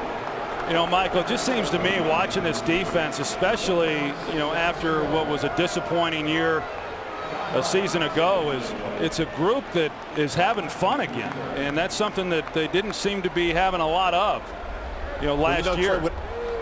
I mean, you're 100% right. Yeah, that's what I noticed early this year. I actually went to New York, and I happened to go into this facility and talk to the guys. And the thing was, have fun, and they've been doing that, and they've been winning ever since. Here's Blackman somehow able to make that catch, gets up and gets a little something on the return. We'll continue talking with Michael Strahan on the other side of the break. Under 8.5 to go in the 3rd quarter. All New York having fun. 38-0. 8:29 left in the 3rd quarter. Michael Strahan is joining us from the studio out in Los Angeles. 38-0. Giants and their offense back on the field starting at the 20. And this offense hasn't misfired, it seems, all day as Ahmad Bradshaw is knocked down by Dexter Davis. Hey, Michael, how good is life in New York when you're with the Giants and you're in first place and rolling like this group is right now? When you're winning like this, you go everywhere. You're right to the front of the line. They pay for your meals, your drink. You can't beat it. It's good to even date you. I don't think Strahan's waiting in many lines in Los Angeles either. No. It's 2nd down and 9. Eli Manning throws and completes to Nix. All right, now I want to see how truthful Michael Strahan's going to be with us here today. The way Eli Manning is playing right now, and I know he's got the interceptions, but he's rolling. Did you see this even in the Super Bowl year when you guys got so hot in the postseason? I mean, Manning looks like he's at another level than when you were his teammate. He's at another level right now. Even when I used to play with Elon, he used to drop back. I used to hold my breath. I'll be honest with you. Now I'm breathing whenever he drops back because I think he totally understands the flow of the football game and the flow of this offense. Is he a leader type, or has he developed into more of a leader type as you talk to guys that you used to be teammates with? I think for Eli, he's always been kind of quiet. He's grown into that role. Guys understand what he is. They don't push him to be something that he's not, which is a boisterous, loud guy. That's what my job was when I was there. Who is that guy on this Giants team as you poke around this club? You know, Brandon Jacobs is a guy like that. I think Tuck has actually stepped up, not so much as a big voice, but I just think the presence. These guys have stepped up their presence as far as leadership, and Trell Roll as well has stepped into that, even though it's his first year with the team. I think one of the things that has helped the Giants, Michael, I'd be interested in your opinion, is, you know, they get, I think, strong leadership from their head coach, and so they don't have to have it as much, I don't think, in that locker room as a lot of other teams that don't have that kind of strength from the head man. Oh, I totally agree. Totally agree. Tom Coughlin's the type of coach who demands the best out of you every single day. If you don't have your socks at a certain length, if you don't have the right color sleeves on, he's going to jump on you. He never deters from his set of rules, and I think guys respect that, and that's why they play hard for him. When it looks like he's out the door, the Giants have stepped up, and now it looks like his job is secure. Yeah, this team, I mean, it's been interesting over the last few years. Whenever anyone has come out and said that he's lost control of the team, I mean, that seems to be when this team has responded the most.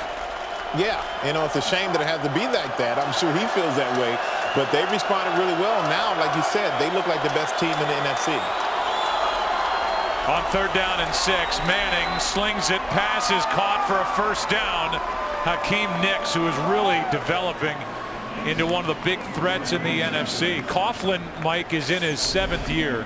As we look at this replay, you consider how even the relationship started with you with Tom Coughlin. Did you see him lasting this long with the Giants? Well, after the first year, I was hoping he wouldn't have lasted through the first game, because I was ready for either him or me to get out of there. But he's lasted. He's coached well. He's loosened up. And I think now the younger players as well, the older players can relate, and that's why they're winning now. That's why he's still the coach. And Nix, I mean, he's a great player. He's really shown a lot in his first few years. Here's Ahmad Bradshaw carrying it over the right side. They just keep pounding it with 5 left in the third quarter. I call Ahmad Bradshaw? I call him the chicken gristle. You know that little bone, that little gristle on the chicken bone, just tough? His guy is just tough. He's just like one little muscle, man. And the way he runs, he's the heart and soul of the team in a lot of different ways, just by the fire he plays with. How about they named him the starter, and Brandon Jacobs, who you said is a louder guy on this team, has had to play his backup. I mean, that was a big move by Coach Coughlin. And, of course, Brandon Jacobs wasn't happy, but I think it motivated him. As you see, when he gets his opportunities now, he makes the most of them. It's 2nd down and 9 for the Giants, keeping it on the ground. Bradshaw, and Ahmad takes it to the 36. I was watching the pregame, and I think Howie Long was the one who said it. If this team loses Ahmad Bradshaw, they're going to be hard-pressed to go deep into the playoffs if they get there, and yet here up 38-0. Bradshaw still pounding it up inside. Well, Tom Coughlin's not the type of coach, because you're up, he's going to take it easy on you. He's going to say, come over and sit for 2 quarters. Hopefully these guys will sit down early. I mean, pretty soon, because you don't want anybody to get hurt. But he's going to make you go out there and play until he really believes he has the game in hand. I don't know at what point that is when you're up 38-0, but I'm sure he'll pull him pretty soon. It's 3rd down and 5 for Eli Manning, who over the middle hits Smith. And Steve Smith is knocked down at the 21 by Cam Chancellor. You can see this route by Steve Smith. The defender's trying to take away his inside, but yet Steve Smith is still able to get into the middle of the field because of coverage. That's what you don't want to give up, and it just speaks to the type of ability that Steve Smith has as a route runner to beat a man who's trying to keep him from getting to the middle of the field. An excellent route by Steve Smith. So now 1st down at the 21.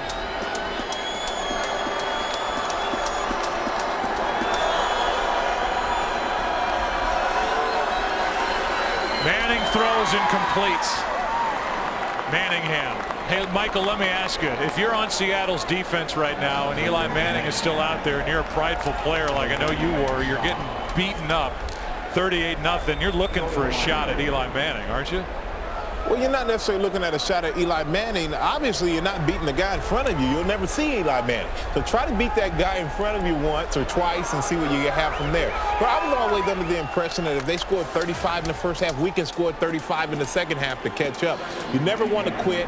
Seattle needs to keep fighting, but the Giants are clicking on all cylinders right now. Eli, like you said, looks like a totally different quarterback, even from the guy who won the Super Bowl in 2007. He's barely had a hand on him all day. This one's batted away by Jennings as he knocked it away from Hakeem Nicks. That was a risky throw there by Eli Manning. Jennings had a chance to maybe come underneath that one, but I agree with Michael from what I've seen. I mean, the one thing you know you're going to get with Eli Manning is someone who is going to put the time in. It's important to him. He's going to be prepared each and every week to go out and give himself a chance to be successful. But I see a guy throwing with as much confidence as I've seen since he's come into the league. And, you know, and he's quiet, Troy, like we alluded to earlier, but I think that personality fits him well in New York where they want you to be loud and they want more material. He doesn't give them much to write about, good or bad. Eli stays even keeled, and I think that's the best thing about his demeanor. Timeout taken before a 3rd and 1. 2 minutes left in this 3rd quarter. We'll take a break, come back. Eli shaking his head, up 38-0. 3rd down when we come back. With Michael Strahan in the studio, Joe, Troy, and Pam from Seattle, where it's been all Giants. 2:08 left, 3rd and 1. 3rd quarter play, and Brandon Jacobs still won't go down, but he's stopped. No gain on the play, and it was Sia Vee and Kentwan Balmer who got in there to make the play. It's 4th down, and the field goal unit will come on. So Michael Strahan, it's been fun having you with us. Enjoy the rest of your day in the studio, and thanks for the little diversion here during the game. No, I appreciate it, and thank you guys for having me. You guys are always good to listen to, and I'll be watching the rest of the game. All right, we might bring you back in the fourth quarter, so don't go very far. I'm here all day if you need me. All right, 30-yard try by Tynes. Penalty flag is down on the play. Tynes drilled it, but a flag is down. If it's against Seattle, the 5-yard penalty variety, it would be enough for a first down. And it appears to be.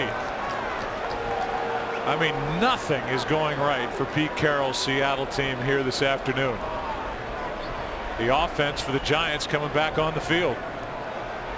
You know, and you got to remind yourself illegal that formation defense number 41 lined up over the center. By rule, that's an illegal formation defense. 5-yard penalty. Result of the penalty is a first down. They said lined up over the center. That's Chancellor who went up over the top. There was a rule change a couple of years ago.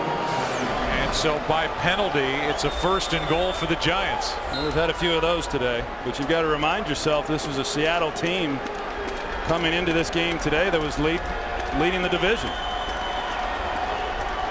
It shows you that we've got a long way to go when playing against what is arguably the best team in the NFC. Well, the St. Louis Rams at the end of the day are going to be in first place. That's Nix forced out. Incomplete. Kelly Jennings, a good play. Seattle lost in St. Louis earlier in the year, and I guess I don't know what's more surprising, the way the 49ers have played in the NFC West, that the Rams are leading midway through. That's a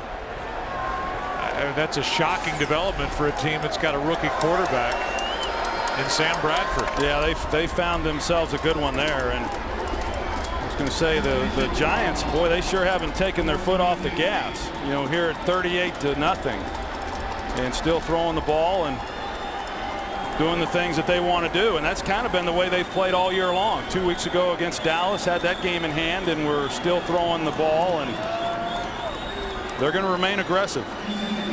They reset the play clock on 2nd and goal. I mean, this has got to be it, though, for the skilled players for this Giants offense here. This last gasp here at the end of the 3rd quarter.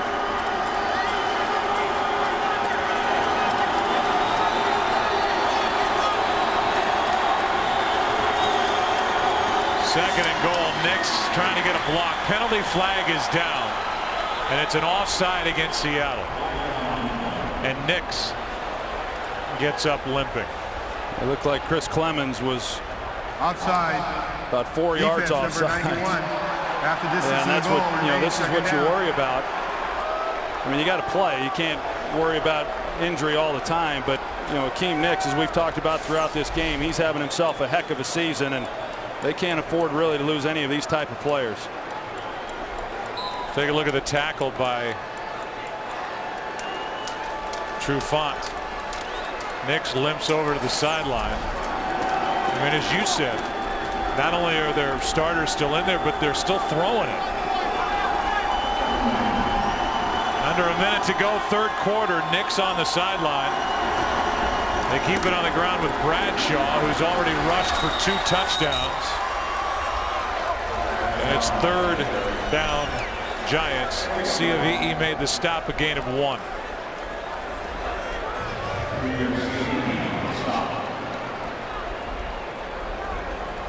Play clock is underneath the game clock.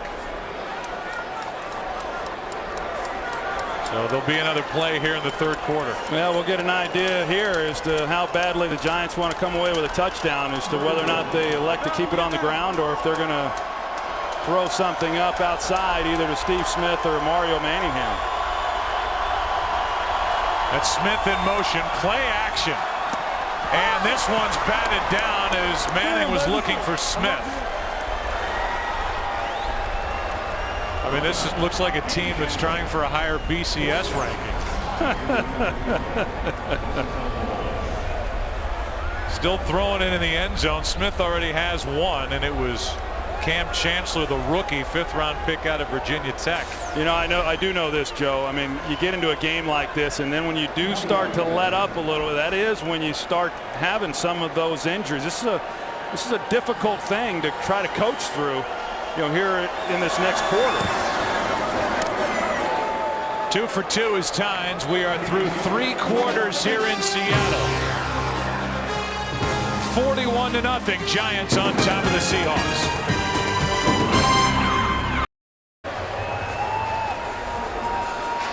Tynes will kick it away. It's 41-0 Giants. And by the way, just to clean something up, Dave Deal, who went out, getting x-rays on his hip. The x-rays that were in the hand of the doctor were of somebody else. They're still waiting the results of the x-ray on Dave Deal, so if we get any word on that, we'll pass it on. Here's a little pop-up kick again. And this one is going to be returned out near the 30 by Anthony McCoy. And so now back into the broadcast booth, and for Seattle, if we want to take the Seattle side, we talk so much about the Giants. I mean, I'll just hand it right off to you. Yeah. What would you say about the Seattle Seahawks here today? I mean, nothing went right top to bottom really for the Seahawks. Right from the beginning of the game. I mean, it looked like they might be able to have some things work in their favor, and they got the turnover from the Giants. But Joe, we knew coming into this game that a lot of things were going to have to fall in place for Seattle to even be competitive in this game, and it just didn't happen. Whitehurst throws, completes to Williams. Pete Carroll has his hands full, as they have just almost revamped this entire roster. Even this week alone, since we got here to Seattle on Friday, General Manager John Schneider and Pete Carroll have been busy, and they're trying to really restart this franchise, whether it's under Whitehurst or whatever it is. They are working hard up here. 2nd down and 2.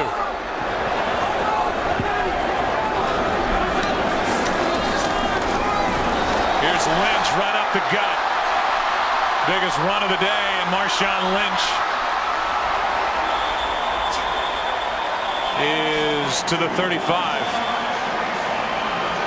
26-yard run. Let's go to Kurt Menefee for a game break. Well, at halftime, we showed you the injury to the Colts, Austin Collie, as he was carried off on a stretcher in what looked to be terrible. But the good news is, once inside the locker room, he sat up and is aware. They say he does have a concussion, but the news is good. It's only a concussion. Looked a lot worse at one time. Joe, Troy? Oh, my gosh. I didn't get a chance to see that at halftime. That hit was awful. So good news for Austin Collie and for the Colts. 1st down, Seattle. Whitehurst. End zone. Obamanu. Touchdown. And there's the first for Charlie Whitehurst.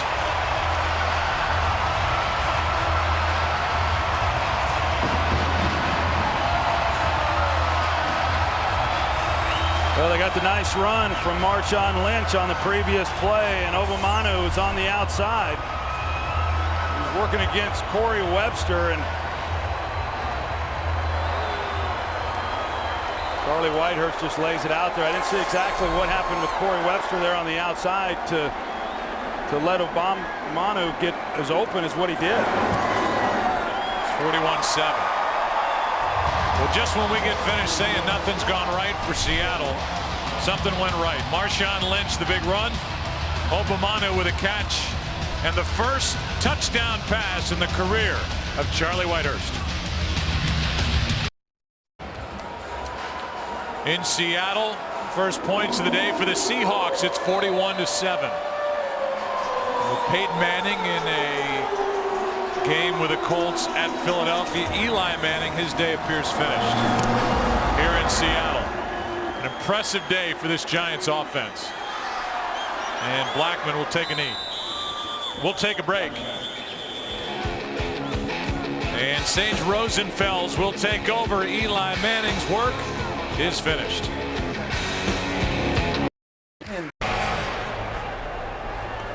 Go to NFL.com's Game Center for live game stats, fan discussions, in-game video highlights, and more. Only at NFL.com. scores for Eli Manning. 21 of 32.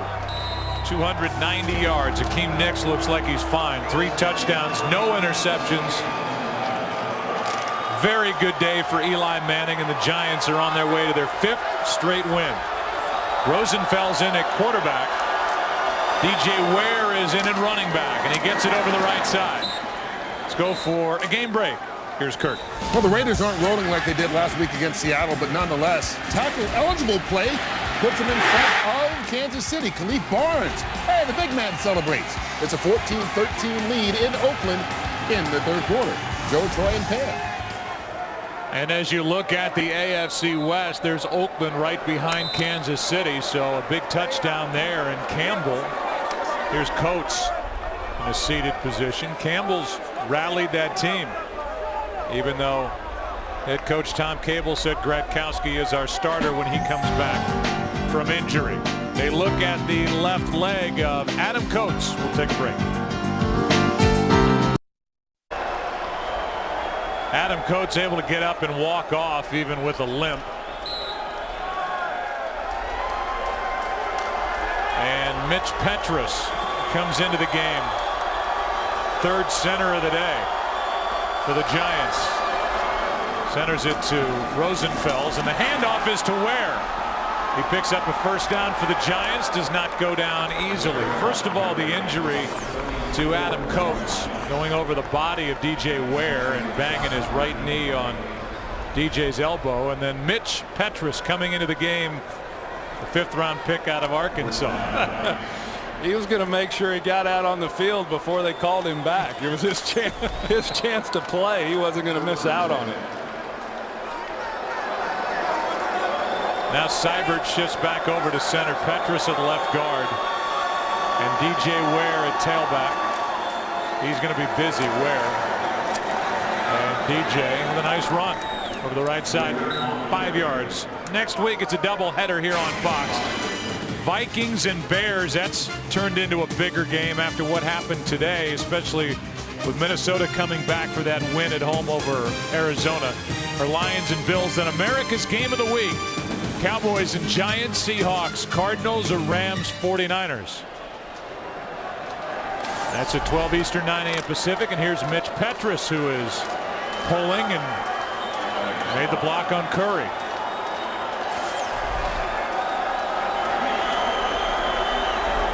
Second and 5. More DJ Ware showing his fresh legs as he carries for 9 and a 1st down. Trufant on the stop. And the Giants don't have Bradshaw, Brandon Jacobs. DJ Ware, who had carried it only twice all season coming into this game, is showing a good burst. Well, he sure is. He's running the ball awfully well. Of course, you can only imagine how Seattle's feeling defensively right now out on the field at 41-7. But yeah, they put Ahmad Bradshaw on the sideline, of course, pull Eli Manning, but they can't pull everybody. So a lot of these guys still have to play, and you just hope that none of them get hurt too bad or hurt at all. Movement prior to the snap. False start. False start, number 76, offense. 5-yard penalty remains. 1st down. So Deal was in there, and now Adam Coates is going into the dressing room to get looked at. And Tom Coughlin still hot and upset about that false start as Ramses Barden, big receiver number 13, 6'6", 227, comes into the huddle. Joe, we see Tom Coughlin here, and that's what I like about him. Here they are, 41-7. We heard him when he talked to Pam Oliver coming out of the half, a great 1st half, and all he dwelled on was the fact that they had fumbled the ball on their 1st possession, and there's no let up in this guy, and he holds everybody accountable, and he's going to coach this team until this game is over, and that's a good thing.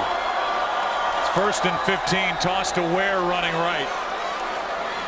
And DJ stays on his feet. Good run on 1st and 15. Forced out by Babineau, a gain of 9. More early game headliners.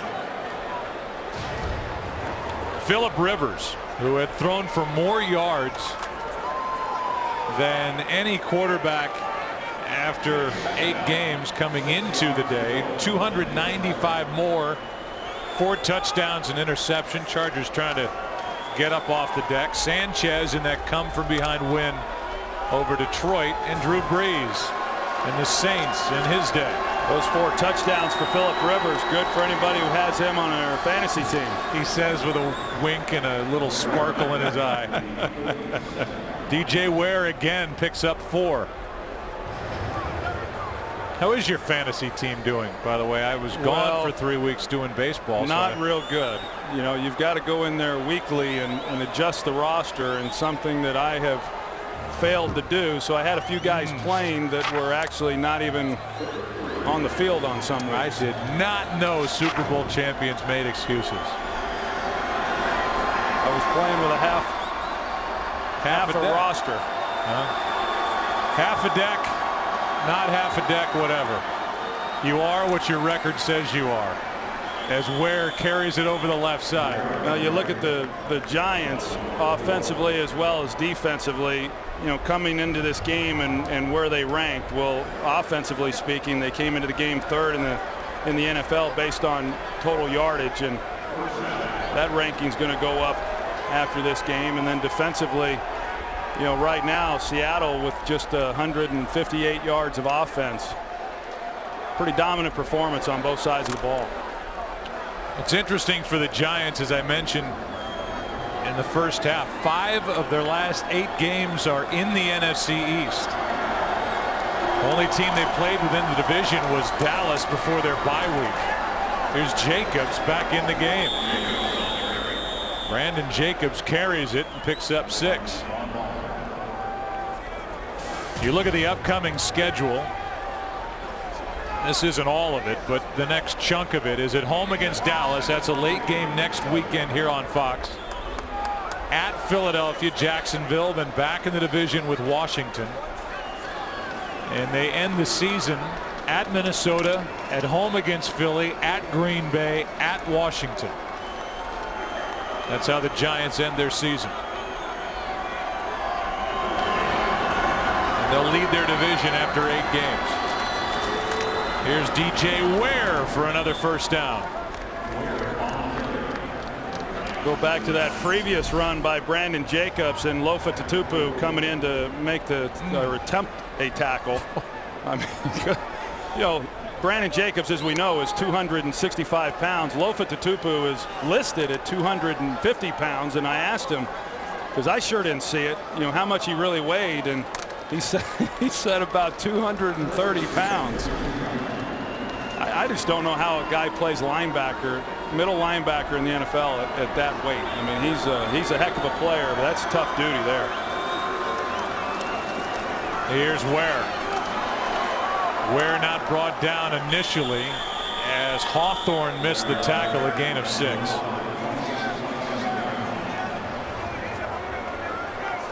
The Seahawks defense has allowed over 1,000 total yards over the last 2 games. Last week to Oakland, 74 points as this group is getting run down. And part of that is because the offense hasn't been able to sustain anything. Turning the ball over, it starts to roll downhill, and then you're dead. Well, you see how tired that defensive front is right now. The Seahawks defense has been on the field 20 minutes longer than their offense.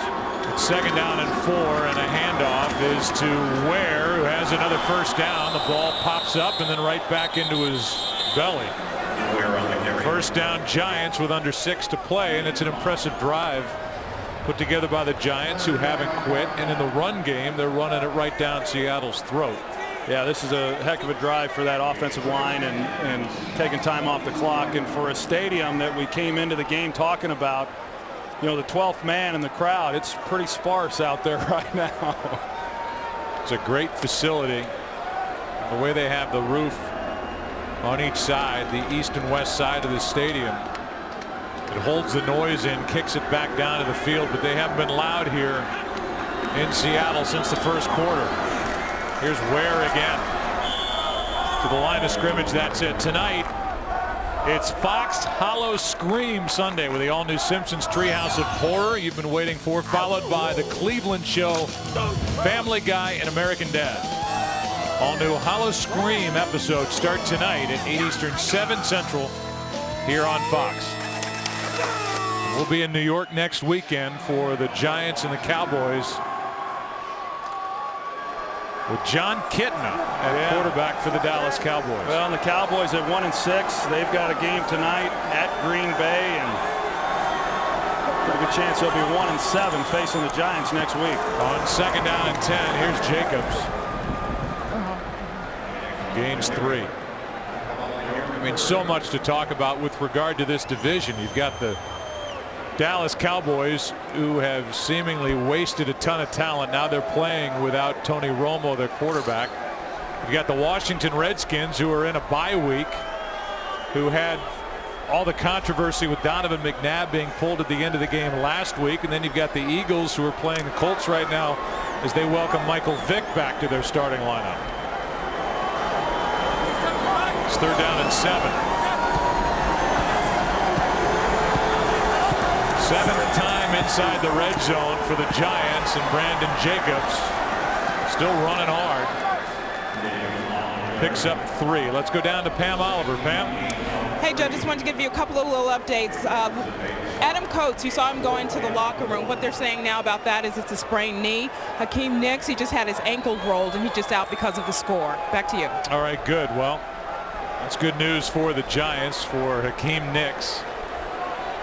It's fourth down and 4, and the Giants will go for it, try and pick up a first down and then chew up the rest of this clock.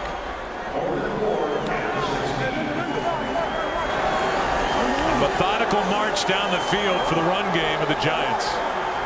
All runs, 14-play drive, now 15. And on the inside handoff, it's DJ Ware, and Ware has a first down. Hawthorne on the stop, but on fourth down, a conversion, and this Seattle defense is just worn out. Here's the Redskins, and you've got Mike Shanahan pulling McNabb. That was strange at the end of the game last week. Well, I'm surprised, to be honest with you, the number of people that have taken shots at Mike Shanahan. I think that this was a veteran coach trying to protect a veteran quarterback, meaning he pulled him because he didn't think he was playing very well, and probably hasn't thought he's been playing very well for quite some time. And rather than just come out and say, hey, he's had a hard time learning the offense, he tried to protect him with a lot of excuses that didn't go over very well. But I think the only job that Mike Shanahan has is to try to do what he can do and make the proper decisions to give his team a chance to win games. We're at the 2-minute warning in Seattle. All Giants throughout, up 41-7.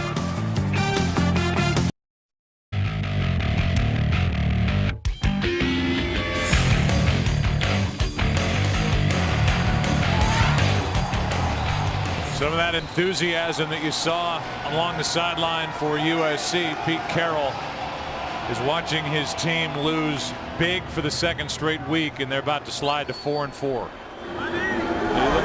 look at this drive, Joe. I mean, this drive alone, over 11.5 minutes taken off the clock. All runs. Yeah. And the Seahawks could not stop them at all. You see Charlie Whitehurst. How about memories for the great number 8, Troy Aikman? Oh, good memories there, yeah. Yeah, my first start against the Saints, and it wasn't real pretty. We didn't score any points, so at least Charlie got one touchdown on the board. And look at that, he almost got it to the end zone on that Hail Mary. Of course, the great Jimmy Johnson was coaching us in that game, too. Oh, I forgot about that link. Yeah, 28-0. So Charlie Whitehurst, his start first in the NFL, played a little bit as a rookie in 06. Actually had a touchdown run to San Diego, but his debut as a starter will end on the short end of a 41-7 game. Well, hopefully Charlie, won't be too discouraged, because, as we talked about, so many things had to work out for them. They're overmatched. I mean, I know they came in leading the division, but they're not anywhere close to the team that the New York Giants are, and for him to come in and try to go up against this Giants defense was going to be challenging. And he'll get another opportunity. I don't know when that might occur, but he'll get another one, and I'm sure he'll be better prepared for it. So now the Giants will turn it over on downs. That'll stop the game clock with 34 seconds left, and Charlie gets one more trip out onto the field in his debut as a starter. We'll take a break, come back, last 34 seconds when we return. In 34 seconds off the game clock, the Giants will be 6-2. You see the Eagles score at the top right-hand corner of your screen, up by 2 on Indianapolis with a football. And that's it. Final play of the day, Lynch carries it. And for the Giants, they played a weaker team here today, but the good teams take care of business and show just how good they are, which is exactly what the New York Giants did here today, winning by 34 points over Seattle. We will take a break, come back, and wrap up our day here in the Pacific Northwest. 41-7, and the Giants have won 5 in a row. Back after this.